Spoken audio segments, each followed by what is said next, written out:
بسم اللہ الرحمن الرحیم۔ السلام علیکم۔ وی لاگ سے پہلے آپ سے گزارش ہے کہ چینل کو سبسکرائب کریں، ساتھ لگے بیل آئیکن پر ضرور پریس کریں، ویڈیو کو لائک کریں، شیئر کریں اور ویڈیو کو مکمل دیکھیں۔ پاکستان غلامی، بے حسی، مایوسی، ظلم اور نفرت کے اندھیروں میں ڈوب چکا ہے۔ دنیا آگے بڑھنے کے لیے ترقی کی منازل طے کرتی ہوئی کہاں پہنچ گئی، اور ہم نے صرف یہاں سازشوں کا کھیل رچایا ہوا ہے۔ ہم اپنے ملک کو غلامی میں قید رکھنے کے لیے ایک ایسے بندے کے خلاف سازشیں کر رہے ہیں جو اس ملک کو حقیقی طور پر آزاد دیکھنا چاہتا ہے۔ ساری زندگی ہمیں ملی نغموں پر خوش رکھا گیا۔ موج بڑھے یا آندھی آئے، دیا جلائے رکھنا ہے، اب دیا بچا کر دکھاؤ۔ شاعر نے تو موجیں اور آندھیاں بیرونی دشمنوں کو کہا، مگر اب پھونکے مارنے والے ہمارے اپنے دیے کے اوپر سر جوڑ کر کھڑے ہو چکے ہیں۔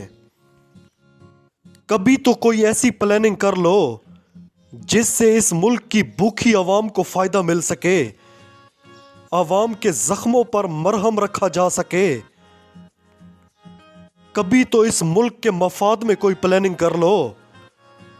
میں بار بار اس حدیث کو اپنے وی لاگ میں شامل کرتا رہوں گا کہ تم سے پہلی قومیں اسی لیے برباد ہوئیں، جب ان کا کوئی بڑا جرم کرتا تو اسے چھوڑ دیا جاتا، اور جب کوئی معمولی آدمی جرم کرتا تو اسے سزا دی جاتی۔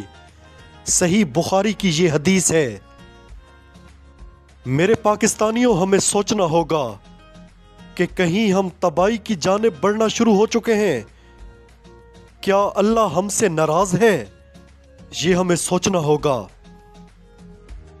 یہ ایک نہایت گھٹیا ترین انسان، عمران خان کے بغض میں مبتلا، حسد کا مارا ہوا آدمی، اب اس کی ایک ڈیوٹی لگائی گئی ہے۔ یہ ڈیوٹیاں نبھانے والے لوگ ہیں، یہ صحافی نہیں ہیں، یہ نوکر ہیں، حکم کے غلام۔ اس کی ڈیوٹی لگائی گئی ہے کہ تم نے عمران خان کی ازواجی زندگی کو متاثر کرنا ہے۔ یہ جیو نیوز پر ایک شو کرتا ہے، جرگا۔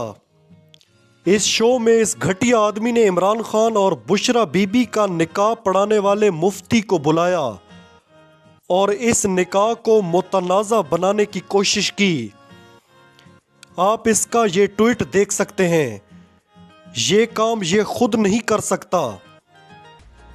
ان نوکروں اور غلاموں میں بےغیرتی فیڈ کی جاتی ہے۔ یہ روبوٹ ہیں جن کے ریموٹ کسی اور کے ہاتھ میں ہیں۔ یہ ارشد شریف کے پاؤں کی خاک کے برابر بھی نہیں۔ سچا تھا نا، حق پر تھا، اسی لیے رب نے شہادت جیسا رتبہ دیا۔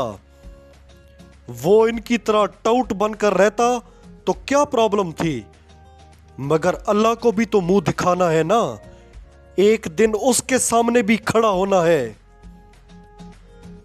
عمران خان صاحب نے محسن نقوی کی تقرری کے خلاف آج ملک بھر میں احتجاج کا اعلان کر دیا۔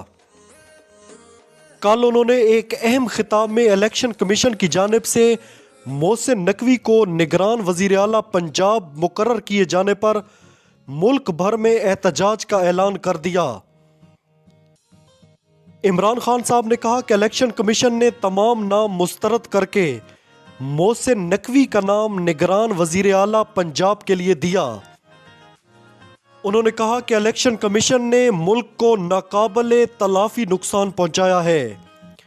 نگران وزیر اعلیٰ کی تقرری کے خلاف عدالت جا رہے ہیں، کل سے مظاہرے بھی شروع کر رہے ہیں، کیونکہ صاف شفاف الیکشن نہ ہوئے تو ملک ہاتھ سے نکل جائے گا۔ انہوں نے کہا کہ اتنا بددیانت الیکشن کمیشن میں نے اپنی زندگی میں نہیں دیکھا۔ اس الیکشن کمیشن کا ہر فیصلہ ہمارے خلاف آتا ہے۔ کمیشن کے فیصلوں پر 8 بار عدالت گئے اور وہاں وہ فیصلہ ختم ہوا۔ عمران خان صاحب نے کہا کہ آصف زرداری نے محسن نقوی کو اپنا بیٹا قرار دیا ہے۔ محسن نقوی ہمارے خلاف پولیس والوں اور بیوروکریٹ کو لگائے گا جو الیکشن میں دھاندلی کریں گے۔ میرے پاکستانیوں، جس طرح سندھ میں بلدیاتی الیکشن کرائے گئے اور جھرلو پھیرا گیا، اس سے صاف ظاہر ہے کہ پیپلز پارٹی کو آگے لانے کی تیاریاں شروع ہو چکی ہیں۔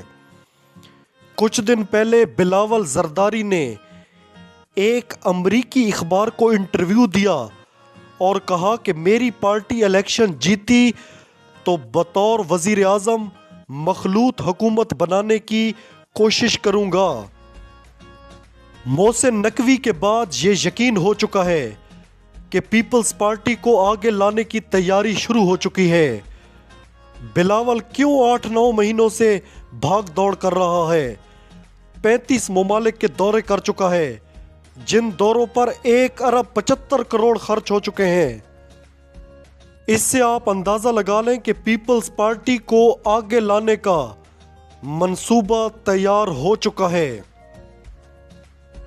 میرے پاکستانیوں، بیرونی آقاؤں کو یہی لوگ سوٹ کرتے ہیں، عمران خان جیسے نہیں، کیونکہ وہ تو مدینہ کی ریاست کی بات کرتا ہے، وہ تو ملک میں قانون کی بالادستی چاہتا ہے، جبکہ بیرونی آقا چاہتے ہیں کہ پاکستان ہمیشہ ان مگرمچھوں میں پھنسا رہے جو اسے نوچتے اور کھاتے رہیں۔